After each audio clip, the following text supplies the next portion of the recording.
Nous sommes au cœur de l'actualité. Aujourd'hui marque la 3e journée de la retraite stratégique faite pour les employés de l'Université adventiste d'Haïti. Cette retraite a commencé aujourd'hui à travers un petit déjeuner servi à la cafétéria. Tout de suite après, 8h30, la dévotion a eu lieu et les différentes secrétaires ont prêté leur voix dans un chant spécial. Toutes mes peines s'en vont, tout s'allège et tout s'éclaircit grâce à ce précieux don. Ce qu'il a promis se réalisera quand j'ai maintenant compris que c'est lui par moi. Tout à lui, tout à lui. Je n'ai qu'à lui parler et j'ai son appui. Après cette dévotion, c'était l'heure de la toute première présentation de la journée. Présentation réalisée par Dr Ruth Edmond. Elle parlait de la planification stratégique qui doit avoir lieu à l'université au cours de ce prochain quinquennat. Il faut dire que Dr Ruth Edmond est responsable de planification et de suivi. Elle est également la responsable des différentes industries. Bon, normalement, nous ne sommes pas une entité indépendante. Et puisque l'Église mondiale a une nouvelle orientation, l'université de l'UNA doit s'allier aux nouvelles orientations stratégiques de l'Église mondiale, ou bien de la conférence, ou bien de la division interaméricaine. Et c'est ce qui explique la retraite de la période. Cette retraite, ça veut dire l'objectif visé, c'est de faciliter, d'équiper, je dirais mieux, et ses employés, les participants, à pouvoir participer à cette nouvelle stratégie et les motiver pour eux de pouvoir intégrer ces notions et d'accomplir les objectifs de l'UNA. Il est important que chaque plan ait un suivi et Dr Ruth n'a pas hésité à faire mention du suivi qu'il faut avoir à l'élaboration du plan stratégique de l'université. Normalement, quand on a une stratégie, ça doit découler des forces, faiblesses, opportunités et menaces de l'entreprise. Quand votre stratégie part de là, vous avez une bonne stratégie. Mais vous devez avoir un plan d'action. Vous devez avoir des facteurs, des indicateurs. Puisque ça, vous devez avoir les objectifs aussi. Vous avez vos objectifs. Vous connaissez votre environnement interne et externe. Quand on parle d'environnement externe, comme je viens de dire, on parle des forces, faiblesses, opportunités et menaces. Et vous avez vos objectifs. Vous connaissez votre environnement, vous connaissez vos objectifs. Ça veut dire que vous pouvez développer ou bien formuler vos stratégies pour diminuer les coûts, les menaces qui se trouvent dans l'environnement.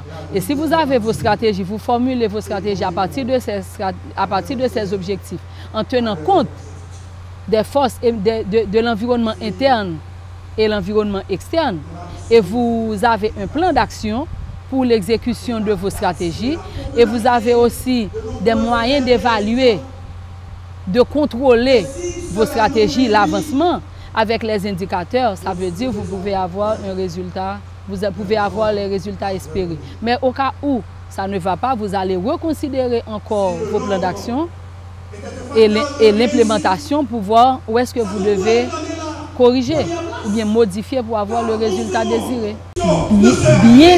Bien des fois, ils pensent, ces entités pensent qu'elles travaillent pour leur propre développement. Tandis que ça devrait, l'existence des entités sur le campus, c'est pour supporter l'université.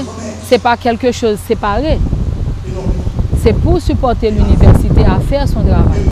Selon Dr Ruth, il est important que tout cela s'harmonise, que chaque activité ait un rapport au plan à travers la vision de l'université. Mais dans tout cela, il est important et primordial de passer à travers les valeurs que nous prenons ici, à l'université.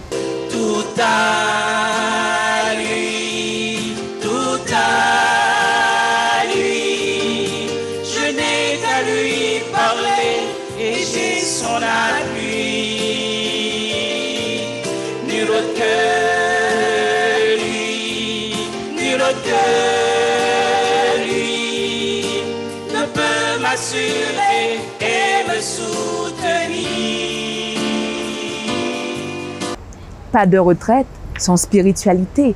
La prière est imbriquée dans le plan stratégique. C'est pour cela qu'aux environs de midi, pasteur Edouano était déjà prêt pour délivrer son sermon et ramener les différents employés à se connecter à la puissance divine.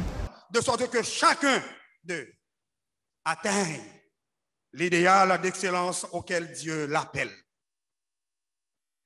L'éducation a pour objectif de glorifier Dieu, de permettre à des hommes et à des femmes de répondre à la prière. Que ton règne vienne, que ta volonté soit faite sur la terre et comme au ciel.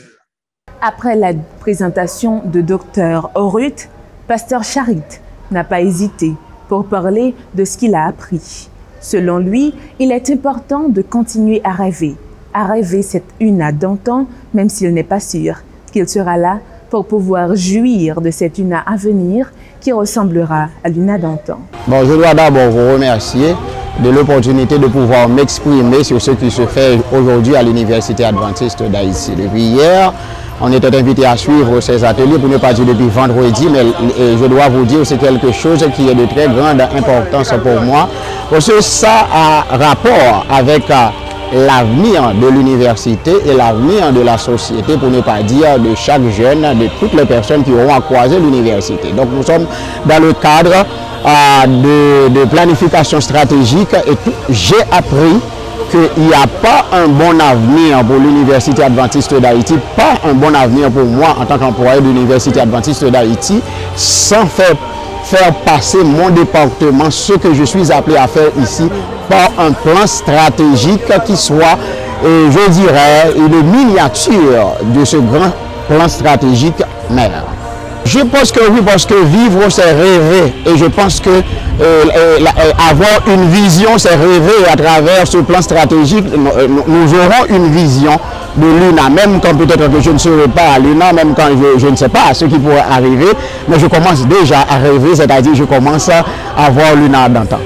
Pasteur Elbouina Edmond l'appuie également, même si lui, il n'a pas été là lors de l'UNA d'antan, et il pense qu'il est important de continuer à travailler, à bosser pour que l'UNA d'antan devienne une réalité aujourd'hui. En ce qui a trait aux différentes présentations au cours de cette retraite, je comprends que la présentation de Madame Ruth a un impact positif sur l'Assemblée et particulièrement sur moi.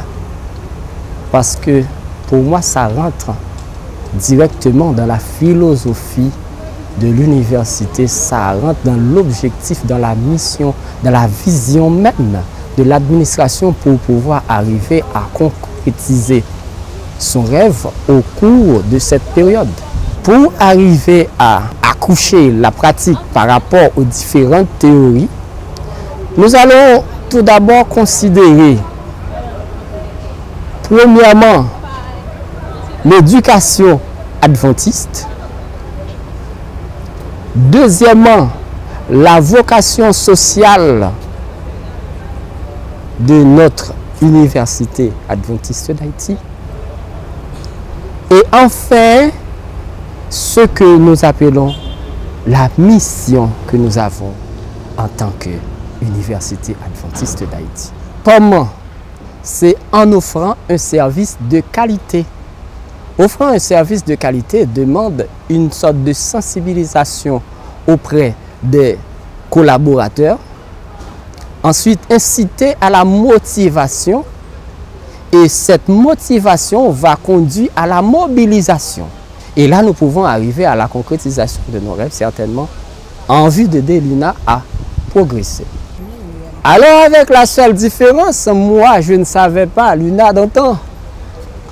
Je ne savais pas l'UNA d'antan, mais toutefois, Si nous compilons nos efforts en tant que différentes entités pour arriver à la concrétisation de cet objectif, nous pourrons y arriver certainement.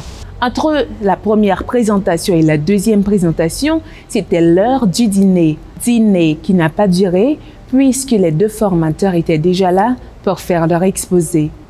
Il faut dire que Dr Yves Fausner, c'est bien le directeur de l'enseignement supérieur au niveau national. Il s'est fait accompagner de Maître Emmanuel Telusma, lui qui sert en tant que chef de service. Il faut le dire, ils sont tous les deux adventistes du 7e jour. J'ai accepté tout bonnement l'invitation en tant que citoyen du pays d'abord et en tant que membre à part entière faisant partie de la communauté adventiste. D'autant plus, j'ai eu à travailler pendant de nombreuses années comme prof à l'UNA, donc c'est comme un devoir qui m'incombait de venir là maintenant partager les informations qui sont disponibles à la direction que je dirige. Mais cependant, il y a plusieurs recommandations qui ont été retenues. Il en a fait une liste de 6. Bon, l'UNA a beaucoup de choses à faire. L'UNA devrait concevoir un plan de construction globale de son université. L'UNA devrait revoir le contenu de ses programmes et les adapter aux nouvelles réalités.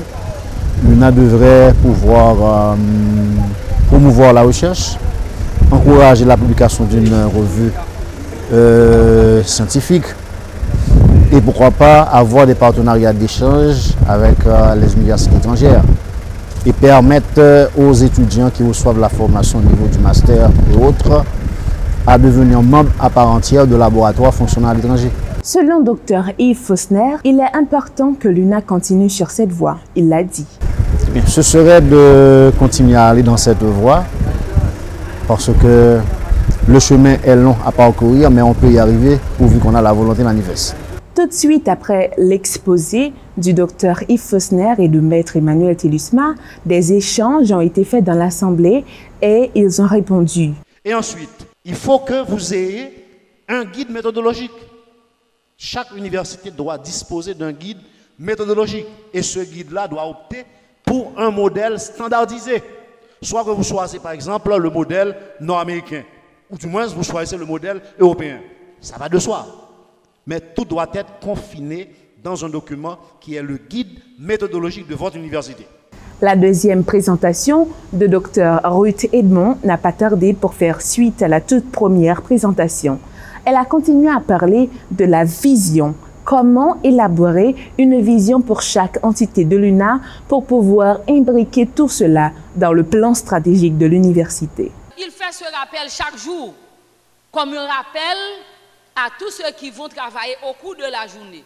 Ça veut dire quand vous allez travailler, au moins, c'est pas longtemps. Vous faites du lit la matin, 2, 3, 4 heures de temps, 5 heures de temps. On a fait le rappel. Et aussi, s'il y a un écart du standard à la pratique, de l'idéal à la pratique, on doit aider la personne. Parce que le changement n'est pas facile. Le changement n'est pas brusque.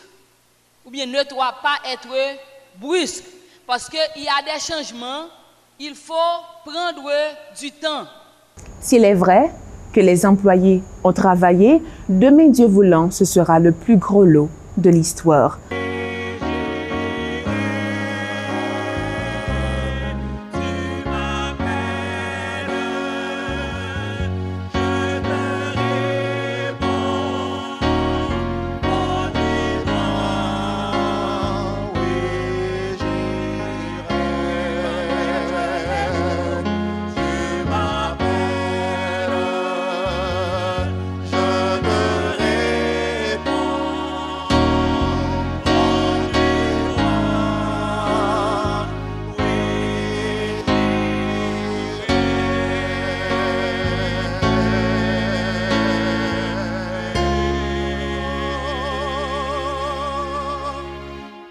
Et demain, on espère que l'excellence ressortira du travail de chaque employé.